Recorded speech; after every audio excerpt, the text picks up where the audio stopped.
You can use virtually any type of song that you like and create a soundscape out of it. So let me go ahead and walk through the steps that I use to create these types of soundscapes. So first up is the pedal board on the floor. You'll see that I'm going into a Strymon Compadre compressor, that's the red box, and then I'm going into the yellow box, that's the Strymon Riverside, so that's an overdrive pedal, so any kind of overdrive will work great. I'm not using an amplifier, I'm using an amp modeler, and that is the black box, that is the Strymon Iridium. From the amp modeler, I'm going into a volume pedal. This happens to be a Lehle volume pedal, but again, if you've got another brand, it's going to work just great. From there, I'm going into the Chase Bliss Onward that I recently demoed.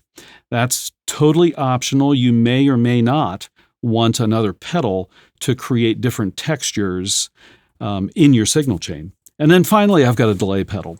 And this is kind of the core of the Frippertronics style soundscape. It's the TC Electronic Flashback delay. And I'm using this one because the Flashback, the TC Electronic Flashback series, supports a 7-second delay.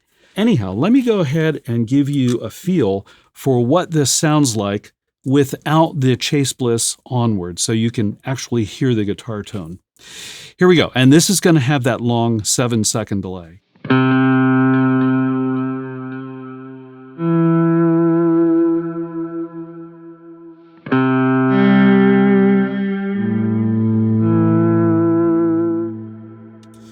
All right, so that is a long delay, isn't it?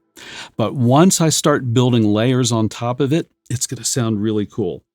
Now again, I'm going to go ahead and use the Onward, and this is going to give me more of a kind of a synthesizer-y kind of flavor.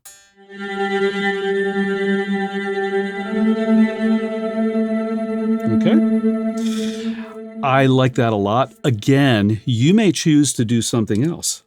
Let me give you an example. Maybe you want to do a distorted lead sound.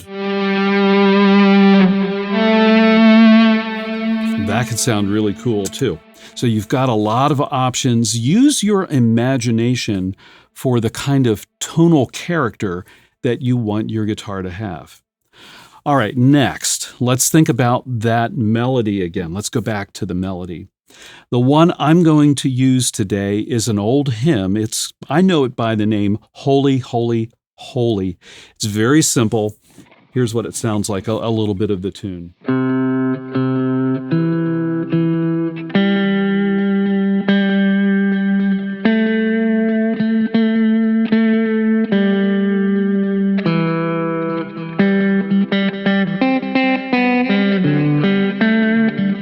Sorry, I had to speed it up there. It's a tune that normally like a church full of people standing up would sing at the beginning of a Christian worship service, something like that. But I really like the tune because it's very simple and it favors layers. So as you think about your song, the tune that you want to use, think about a tune that would lend itself to layers.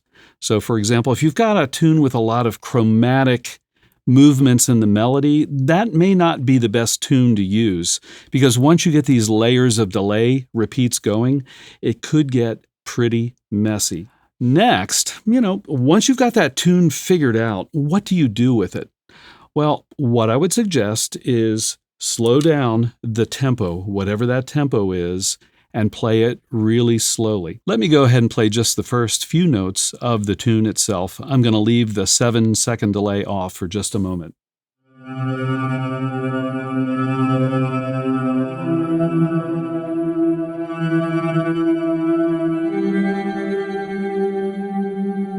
Now I'm actually going to go ahead and slow that down even a little bit more.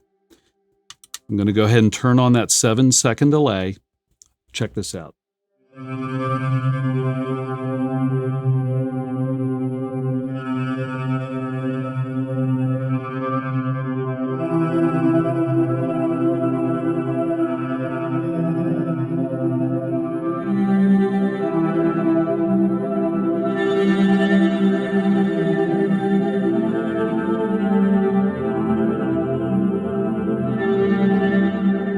Yeah, so as you can hear, when you slow the tempo of the tune down and then add in that long delay, you can begin to build layers even as you're playing the melody. So you're actually kind of building an accompaniment alongside of that melody. So give that some thought for sure. So, what about chords? Can you play chords?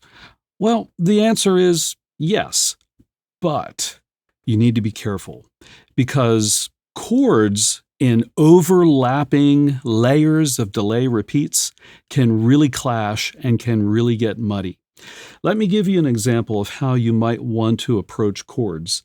So I'm going to go ahead and play that holy, holy, holy melody up an octave, and I'm going to play some sparse chords up in the upper register of this baritone guitar. So it's a little bit higher in pitch. And let's see what that sounds like.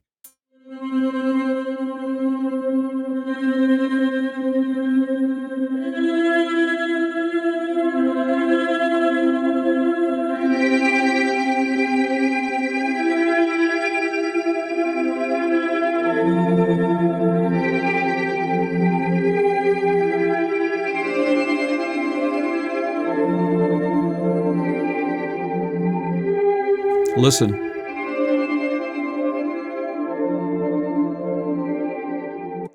So I actually created a fairly complex chord structure.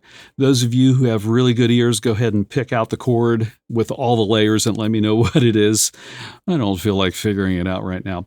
But as you could hear, I kind of went from the one chord, the root, right, up to the four chord, and then I even added in this minor seventh interval. And it sounded really good, but I had to be really careful. Let me give you an example that probably isn't going to sound good. Here's a chord.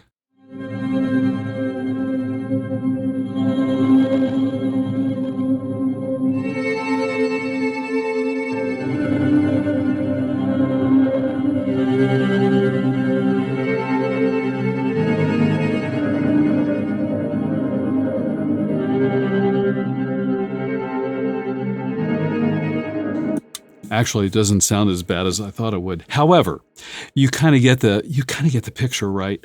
If you don't play these chords carefully, they're going to clash. So I would suggest playing chords that don't involve all six strings of the guitar. Maybe just play chords that involve two or three strings, maybe chords that have wider intervals, and think about how the chords are going to blend together as you layer one over the other. Another thing you can think about doing as you build your Frippertronic soundscape with your tune is think about playing around with a key signature. So for Holy, Holy, Holy, the tune basically is in the key of C. And this is a baritone and it's tuned down to A. It's low A to A. But guess what?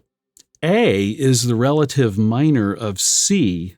So if I'm playing the melody in C, right, I could go ahead and take that relative minor A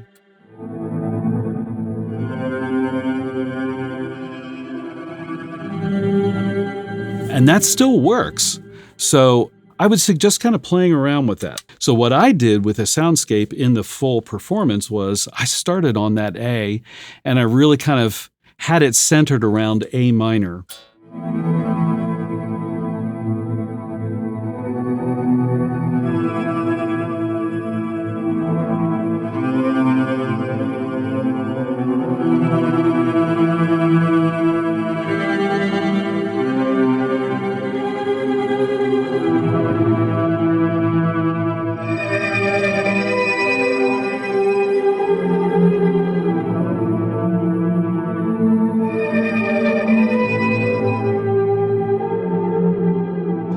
I like that a lot, right? So I've got this centering tone of that A, and then I can kind of blend that melody and the variations all around that low A.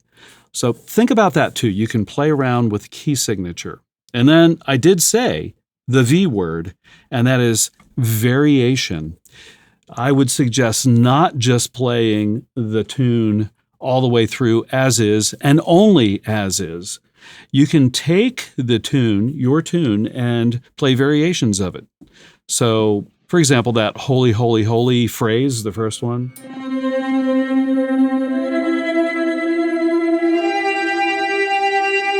Okay, so if I add in the 7-second delay, I'm going to go ahead and play around with that.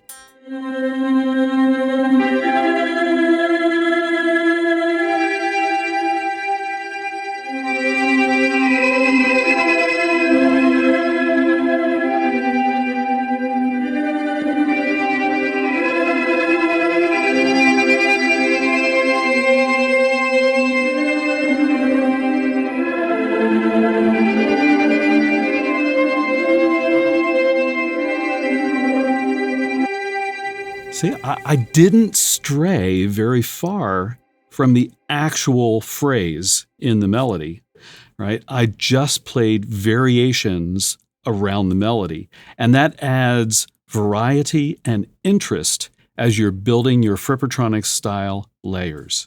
So do you use your favorite tunes, your favorite songs to create ambient guitar soundscapes, Frippertronics or some other technique? Drop a comment and let me know. Also, as I mentioned, here's my free Frippertronics workshop. Click there and I'll see you over on that video.